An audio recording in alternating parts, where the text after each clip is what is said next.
Hey everybody. All right, so I'm going to try and make this quick because I got a lot of stuff to say, and this video is already going to be ridiculously long because of the way I ran through the format, which I'll get to in a minute. First off, um, met up with a guy from the Exodus Strength website, Dan. That was a fun meetup. You forget how it's nice to meet people in person, chat, hang out, have some grub, and just shoot the breeze.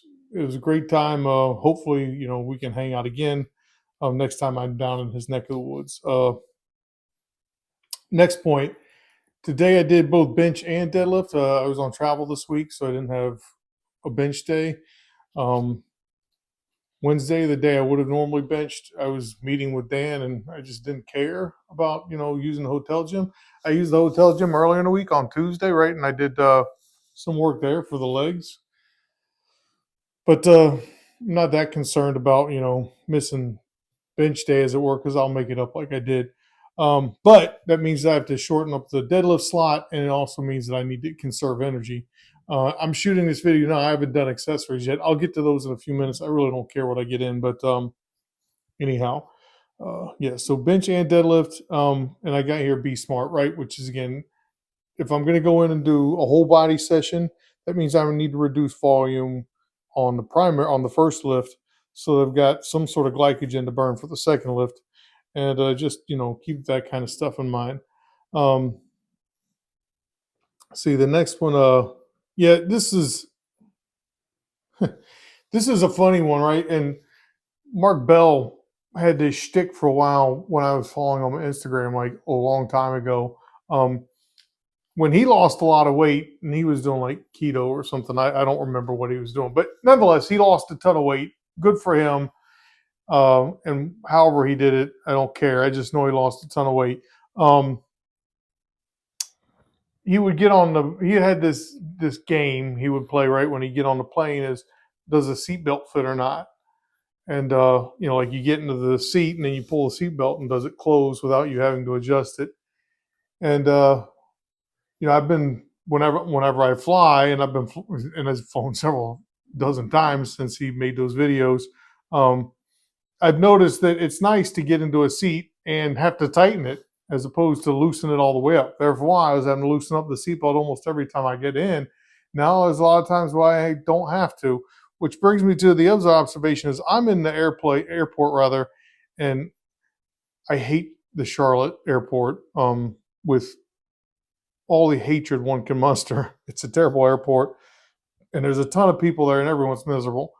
But man, I'm looking around at guys my age, and some of these guys are super heavy. And the thing that I wish those guys could kind of come to the realization I had. And I know what it's like. Like, you're out there, and a lot of these guys, they're working jobs and whatever the jobs are, and you come home and you just want to have a good meal and you want to enjoy yourself. And so, we were kind of brought up, especially, again, guys my age brought up to the idea where, it's, you don't want to leave any food behind, and, um, you know, you got to eat your food and all that stuff. And there's kind of this sense of happiness and stuff. But man, I tell you that there's things that I've noticed as a benefit. I mean, the stupid seatbelt game, just getting around easier when I'm on travel, sleeping better because, things don't hurt as much. Losing weight, it's like these small little things that sometimes you don't necessarily realize or you take for granted, as opposed to that immediate satisfaction you get when you have like a great like barbecue meal, or big slice of pie or whatever it may be that you're treating yourself to. But the thing that I've learned is like holding back on those indulgences, or doing portion control. I still eat a lot of not great food for me, but I just eat a lot less, and quality of life is a huge thing. Again, turning 50, I started to think, man, I gotta get my act together if I'm gonna exist for a longer period of time. I've got kids. I want to see those kids become adults. I want to see those kids have kids if they want, right? So, I look around and I see these other guys kind of in my situation, And I feel kind of bad because like I know what it's like to be in their shoes and be heavy and just kind of be stuck in that rut, as it were, and it's hard to get out. Um, and I hope that they can find their way out because it's life is better with less of that stuff and more of the other stuff that you kind of take for granted. Um, so I took another note here. Right, 30. It took me about 30 minutes to get through my deadlift block. Um, I was doing that quickly, so I actually left. Like, there's a 20-minute section of this video of me just going through deadlifts. I did 10 sets today, 10 sets of 5 at 290, just trying to knock things out relatively quick. I thought I was doing quicker, and the tape was a lot longer than I thought it was going to be. Those intra set or between set rests, I thought I was moving quicker than I was, but no, I was moving kind of slow sometimes. Um, and then the last thing I got right, work travel equals bad bench. And it's always been the case. Even when I was much stronger, if I had to go on travel that week for work, it would set me back. Just being on the plane, being hunched forward, sleeping on beds that aren't yours, all kinds of stuff would just goof with me and my shoulders and just make me not strong for a week or so.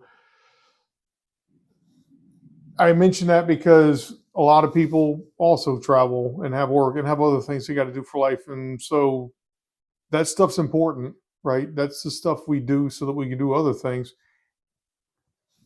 Don't let that get you down if you're just out there training and you've been on travel for a week and you get back and your sessions are not great. They're not where you want them to be.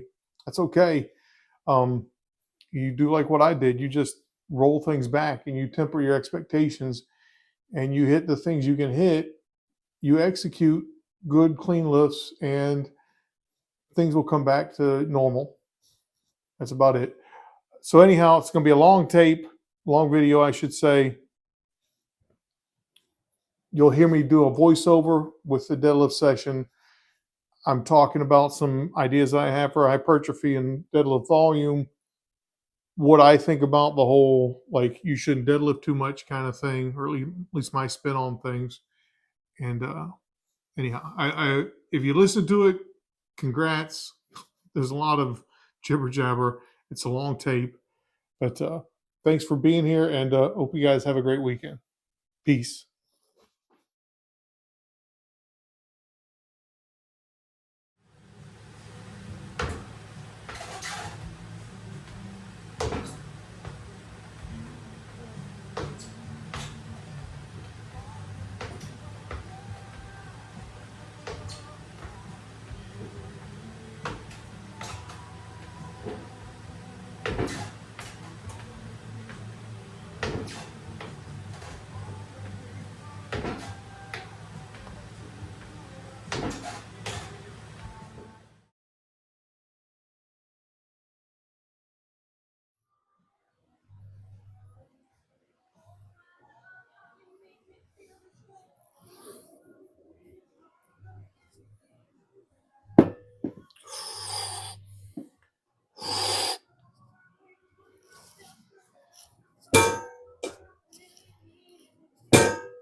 Ooh.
So if you've been listening so far, this is kind of like a live cut of the session.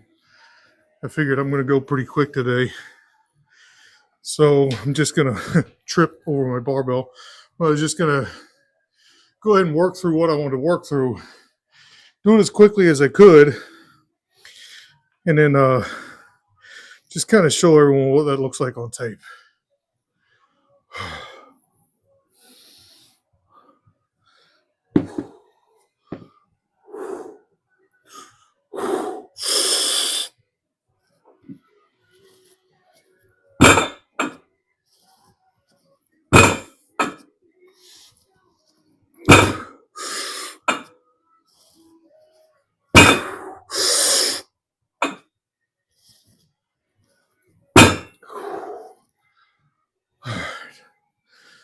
So that was set 4.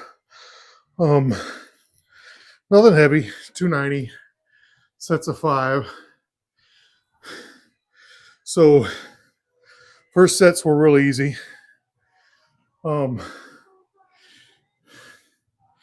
I'm just giving myself a longer break in between. So that last rep is still like it feels like an RPE 6 or 7 inset. It's not going to look like that on tape because I'm just starting to deplete the old ATP stores and whatever glycogen and all the other bio stuff. But yeah, set 4. I don't know how many I'll do today. I'm only going to do trap bar. I'm only going to do 290. I'm just keeping it simple because I also need to bench today because I didn't get benching on Wednesday. It's 2 days late. I'm going to take that easy too because I don't know how my shoulder's going to cooperate. But yeah, just 2 lifts today, 2 disparate lifts, like full body workout. So that's different. Travel sometimes necessitates that if I want to train everything and kind of keep a standing schedule in place. Again, it's not all that important, the scheduling. My schedule, the way I do things, is mainly because of my other constraints outside of the gym and what I want to maintain for that schedule and how it fits my life.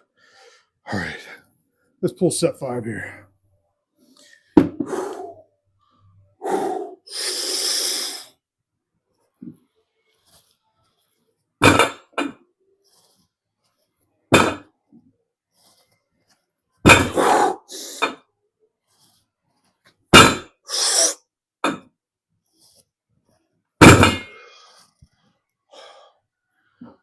Not too bad. Probably going to go into 6 here pretty quick. That longer pause while I was yakking kind of let me reacquire some adenosine triphosphate from the adenosine diphosphate that was existing in my mitochondria, which we all know are the powerhouses of the cell. But yeah, so studies say 5 minutes, you're like at 80, 85%. 8 minutes, you're back at like 100% or close to. So for full strength capacity, you do want to typically work those longer intervals. So if you're powerlifting for real, sure, take longer breaks. If you're just in this shit for general health, cardio, hypertrophy, all of this stuff, that stuff's not as important. And I think in some cases, the quicker sets help with hypertrophy, and they absolutely help with maintaining a higher heart rate. And we all know that achieving and maintaining a higher heart rate is that's good for cardio health. All right.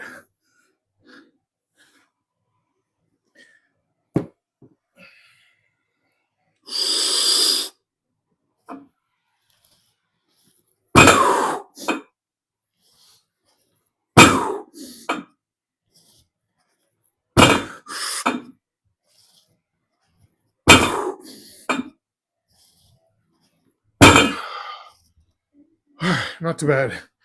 So I set 6. Still got more in me. And again, since I'm only going to do trap bar, try to minimize those rest times. Get back in. Knock out these reps. Also note, I'm going pretty slow on the eccentric phase on setting it down. Again, idea there is the old time under tension.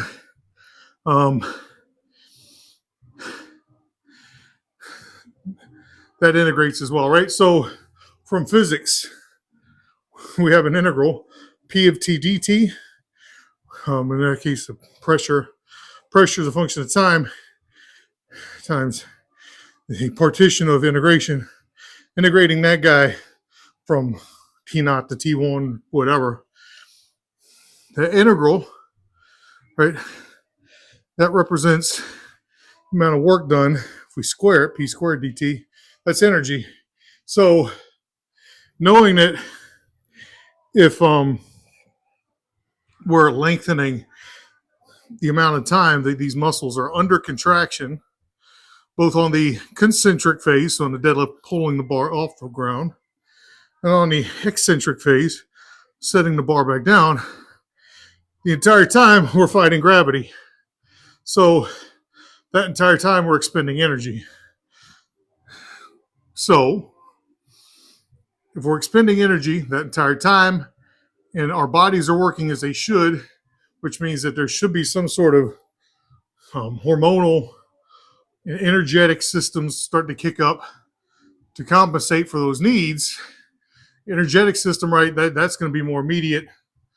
Plus the adrenal, maybe some insulin, stuff like that. That's going to be real, short-term kind of stuff where the body's acclimating over that short period of time to acclimate to the conditions at hand. But over the longer phase, our body's got enough muscle memory to say, oh, okay, he was doing that. He was doing those longer reps. So in theory, there could be a longer term adaptation, and that maybe there's some additional hormonal signaling that comes from those longer eccentrics that tells the body to maybe put out a little bit more of whatever growth hormones are needed to contribute to more muscle protein synthesis. Who knows? This is just me, a degree in math. Have no degree in any of the bio stuff. Just spitballing ideas based on what I read and why the bro science behind those slow reps or time under tension does make sense in contrast to fast concentric or fast, doing the concentric phase fast or slow and then basically dropping the barbell. And I do think that's why a lot of people, when it comes to deadlifts, cannot accumulate a lot of volume because they are only used to the concentric phase and they only have the skill set to display that phase and they only have the hypertrophy needed to support that phase in a lot of cases, or a combination of the two, probably primarily display of skill. But nonetheless, it's more work that's needed the longer you're holding the barbell, and that probably drives adaptations. All right, with that being said, I've rested long enough now. Let me try and knock out sets 7 and sets 8, relatively short back to back.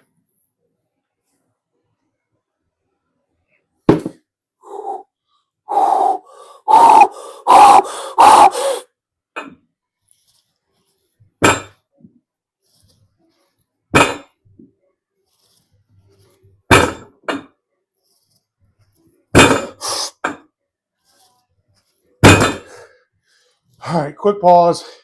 You'll note I did 4 pulls on one breath. I took a breath after that 4th rep. So that's a gauge that I use to say, okay, your cardio, you've had enough of a pause there in between sets that your systems aren't working too hard. So now I'm going to jump into this next one, and you'll note I'm going to have to take a breath much more rapidly because I've used up whatever oxygen was basically available in my blood.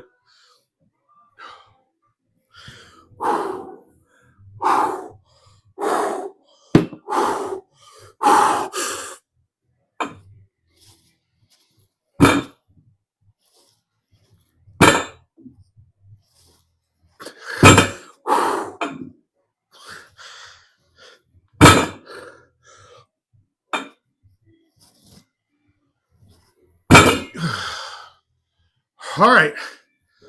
That was set 7, or 8 rather. I'm going to take my glasses off because they are getting covered in sweat now. All right. So, talked about this session. I'm keeping it simple because I'm going to do bench too. So, just trying to minimize time. Talked about slower reps. I think that's important. The other thing you'll note when you're watching this back on tape, as I'm trying to catch my breath, I'm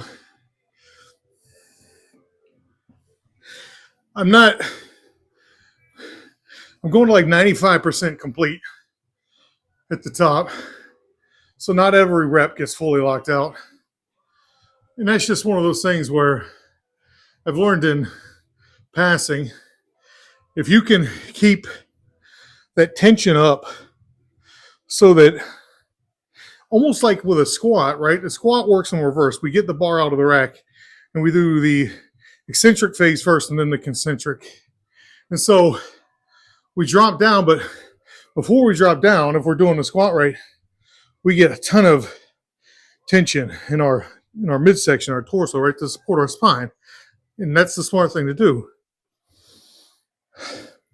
So in deadlift, we kind of do the same, right? But when we start the lift, we really we're not bracing against much. I mean, we might be pulling the bar somewhat, but most of the times we set up the deadlift, we're setting up that tension system with not as much stress. And so I think that's why it's hard for some people to do pulls, because they're not used to setting up that system. But the other problem is with deadlifts, when you get to the top, a lot of people like to cycle out.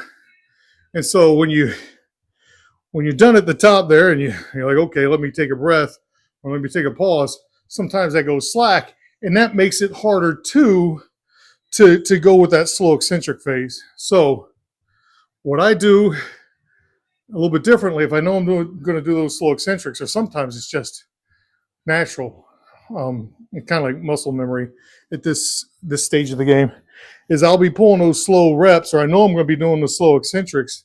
So I stop, like I said, like 95% to the top, so that I can just maintain that core brace, that tension in my trunk, so that setting the barbell down is as easy as getting it up in terms of all that tension is still there. If I let go of it at the top, keeping that tension and dropping it with a slow eccentric, very, very difficult.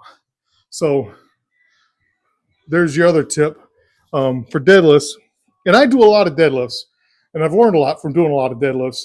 And I think that a lot of people don't do enough deadlifts. A lot of people go by a lot of these programs where, they're going to squat a lot, they're going to bench a lot, and then it goes from there. They've got 2 compound lifts driving almost all of their other, all the other adaptations, all their other hypertrophy and display of skill. But deadlift and squat are different enough that they need to have, like, deadlift needs to have more training volume, in my opinion, to make it a useful. A lot of people are like, oh, deadlift's not good at driving hypertrophy. I think that's not true. I think it's fine at driving hypertrophy, just enough people don't lift it enough to drive hypertrophy. It's kind of like a self-leaking ice cream cone. If you're not doing deadlifts, you're not going to get hypertrophy from deadlifts. There's people out there saying, oh, if you want massive hamstrings, you got to do tons of RDLs. Well, guess what? That's a Romanian deadlift. So deadlift is going to drive hypertrophy in your hamstrings. You can do Romanian deadlifts, you can do stiff leg deadlifts, you can do regular deadlifts, you can do trap bar deadlifts, you can do sumo deadlifts, whatever deadlift you want. It's going to drive hypertrophy in your anterior kinetic chain, or posterior connection. So you're going to get bigger hamstrings if you do more deadlifts. It's that simple. But again, a lot of people aren't doing enough. And in defense of the one method, if you are doing a lot of low bar squats as opposed to high bar squats, low bar does use more hamstring activation than high bar. So there's something to be said. If you're only squatting low bar, you're probably too tired to do deadlifts, and that's probably why the program kind of veered in that direction. Nonetheless, we all can adapt to anything. If I'm going to do 50 pulls in a session at 290, which again isn't all that heavy, but it's still above body weight, and I'm not dead the next day, that means and I'm 50, that means that almost anyone else can do it. So it's a matter of getting into the gym, setting goals and hitting those goals. And most of the times you can achieve what you want to achieve as long as you got something practical and methodical and actionable, like the old SMART goals, right? Specific, measurable, attainable, right? I forget what R is. Timely. I know T is timely. Reasonable.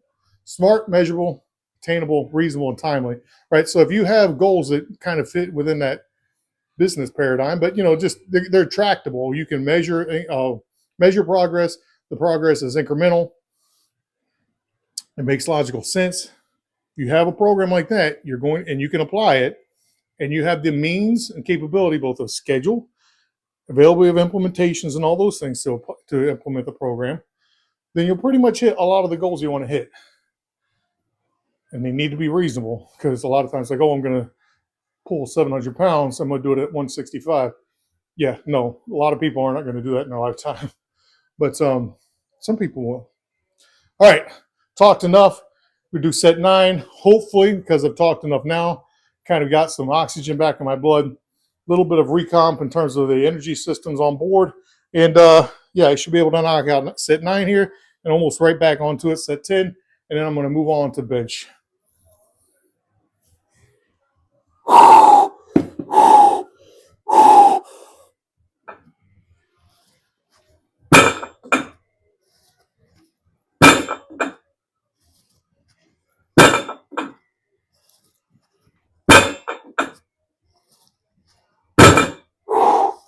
All right, all 5 of those reps on one breath, so I got too long.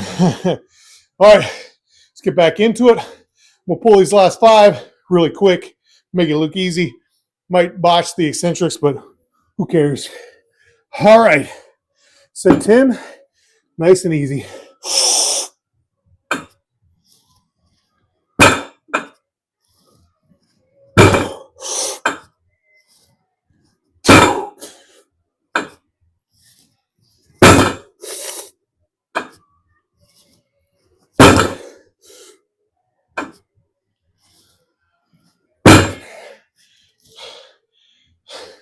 Kind of lost count. Oh, that was 5 or 6, but I did 6 to guarantee 5 if that was the case. All right, that was good. 50 reps, 290, right? So doing the math, good bit of weight. All right, almost 15,000 pounds. What's that? 13.5. All right, decent bit of volume. I'm gonna give myself a few minutes to recover, set up for bench. We'll be back. I'm probably not gonna do this long format, as it were.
All right, quick voiceover here today. Our bench, even though I said I wasn't gonna, but should be fast.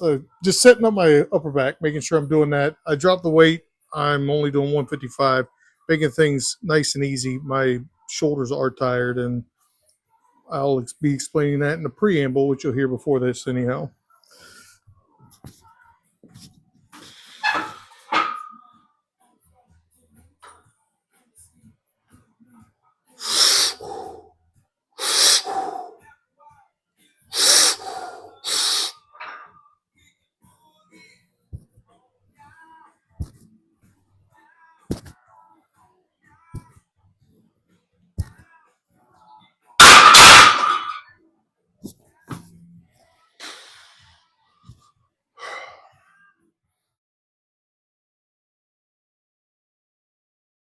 All right, setting up for set 4.